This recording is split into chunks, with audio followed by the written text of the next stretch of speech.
Todo lo que estás viendo en el mercado no es caos ni casualidad, es un proceso diseñado que apunta hacia un solo destino, el núcleo. Algo no encaja. Mientras muchos ven desorden, yo veo coordinación. Mientras el discurso dominante habla de pérdida de control, lo que empieza a emerger es algo más incómodo, la posibilidad de que el sistema no esté fallando, sino ejecutando un ajuste deliberado bajo condiciones de presión extrema. Y si eso es cierto, entonces la volatilidad que estás viendo ahora mismo no es ruido, es señal. Hoy, 14 de abril de 2026, los mercados se mueven con una violencia selectiva. No todo cae, no todo se rompe. Algunos activos resisten con una estabilidad casi sospechosa, mientras otros son sometidos a tensiones que parecen diseñadas para hacerlos colapsar. Esta asimetría no es aleatoria, es funcional. Y cuando empiezas a observar el sistema desde esa perspectiva, todo cambia. La narrativa pública insiste en que las instituciones están perdiendo el control, que los bancos centrales están reaccionando tarde, mal o de forma desesperada. ¿Que hay manipulación? Sí, pero sin dirección clara. Ese relato es cómodo, es intuitivo, pero también es superficial, porque ignora algo fundamental. Los sistemas complejos bajo presión no siempre se desintegran, a veces se reconfiguran. Si realmente estuviéramos ante una ruptura sistémica inminente, los signos serían mucho más evidentes y generalizados. La liquidez desaparecería de forma abrupta, los mercados dejarían de funcionar de manera ordenada, la volatilidad no sería selectiva, sería total. Y sin embargo, eso no es lo que estamos viendo. Lo que estamos viendo es estrés, pero también continuidad, dislocaciones, pero dentro de un marco operativo que sigue en pie. Mira el comportamiento relativo de los activos. El oro ha mostrado una resiliencia notable, manteniéndose cerca de niveles críticos sin ceder ante la presión generalizada. La liquidez, aunque tensionada, sigue fluyendo. Hay segmentos del mercado que continúan funcionando con una estabilidad razonable. Y luego está al otro lado, activos que están siendo empujados al límite, sometidos a movimientos bruscos, forzando liquidaciones, exponiendo debilidades estructurales. Ese contraste no es accidental.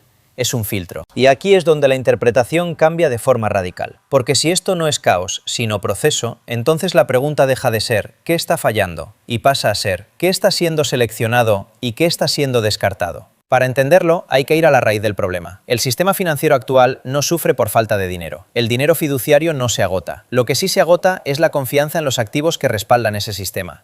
Demasiadas promesas. Demasiadas reclamaciones sobre una base de activos que no siempre es verificable, ni está correctamente registrada, ni puede liquidarse con certeza. Es un sistema construido sobre capas de intermediación, donde múltiples partes pueden tener derechos, o creer tenerlos, sobre el mismo activo subyacente. Funciona hasta que se exige claridad, hasta que todos intentan validar su posición al mismo tiempo. Imagina un hotel que ha vendido la misma habitación varias veces. Mientras los huéspedes llegan de forma escalonada, todo parece funcionar, pero si todos aparecen simultáneamente, el sistema colapsa. No por falta de habitaciones en abstracto, sino por exceso de reclamaciones sobre un recurso limitado.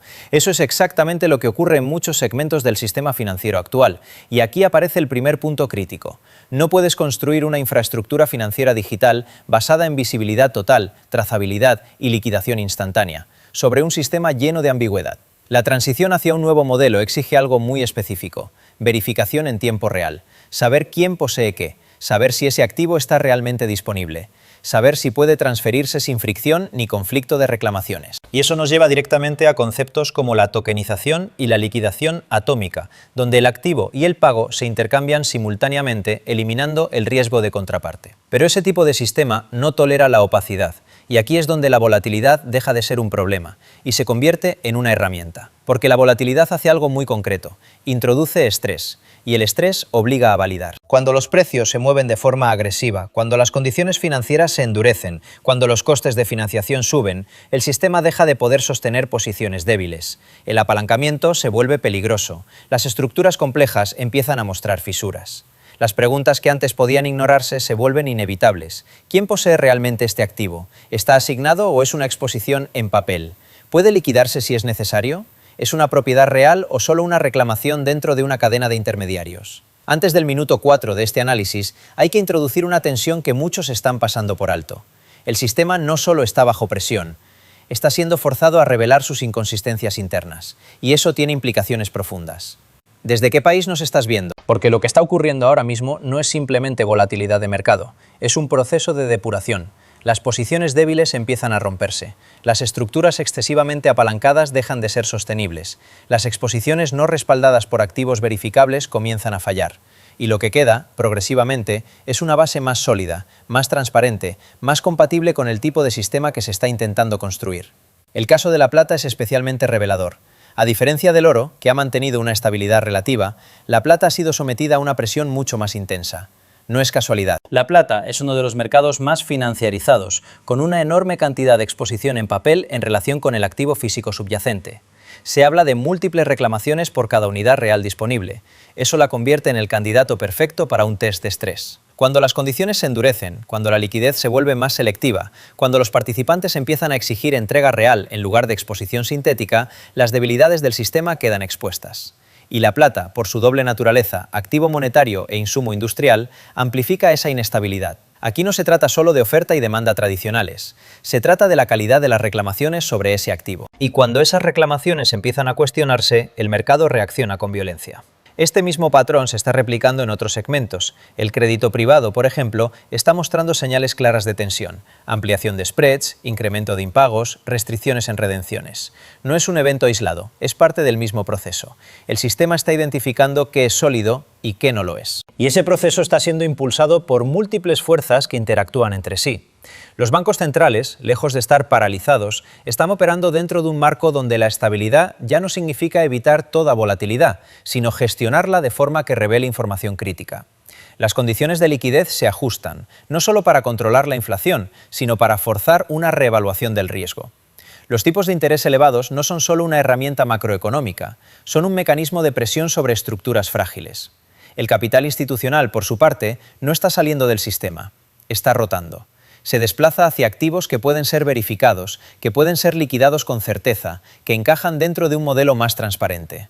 Mientras tanto, los activos con estructuras opacas pierden soporte. El resultado es una divergencia creciente.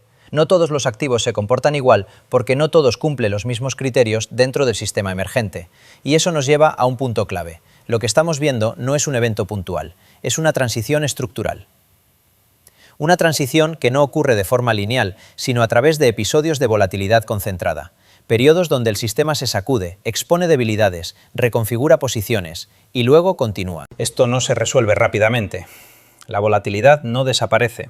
Se agrupa en clústeres, aparece, se intensifica, se disipa parcialmente y luego regresa bajo nuevas formas. Cada episodio deja el sistema un poco más depurado, un poco más alineado con los requisitos del nuevo marco.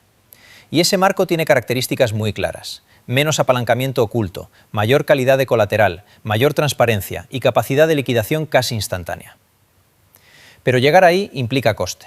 Implica que ciertos activos pierdan valor, que ciertas estructuras desaparezcan, que ciertas estrategias dejen de funcionar. Implica que la ilusión de liquidez infinita sea reemplazada por una liquidez condicionada, selectiva, exigente. También implica un cambio en el comportamiento de los participantes. El inversor minorista, tradicionalmente más reactivo, tiende a interpretar la volatilidad como señal de caos o de oportunidad inmediata.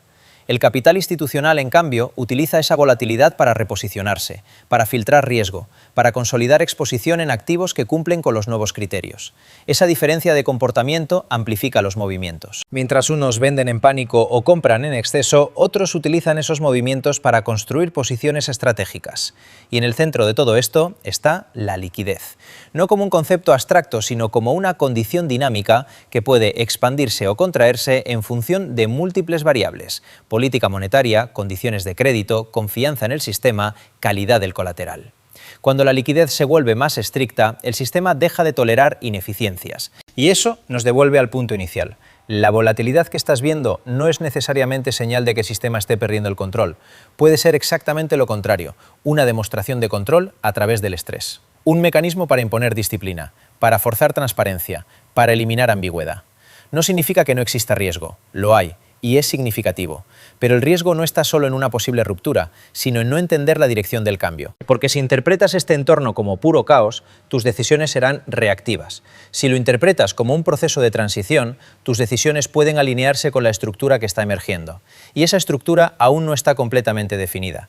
Lo que sí está claro es que el sistema se está moviendo hacia un modelo donde la verificación en tiempo real no es opcional, donde la propiedad debe ser clara, donde la liquidación debe ser inmediata, donde el colateral debe ser incuestionable, Todo lo que no encaje en ese modelo será progresivamente presionado. La pregunta ya no es si habrá más volatilidad, la pregunta es dónde se manifestará, qué activos serán sometidos a ese estrés y cuáles serán capaces de absorberlo sin romperse. Porque en ese proceso se está definiendo la base del próximo sistema financiero. Y ese proceso sigue en marcha.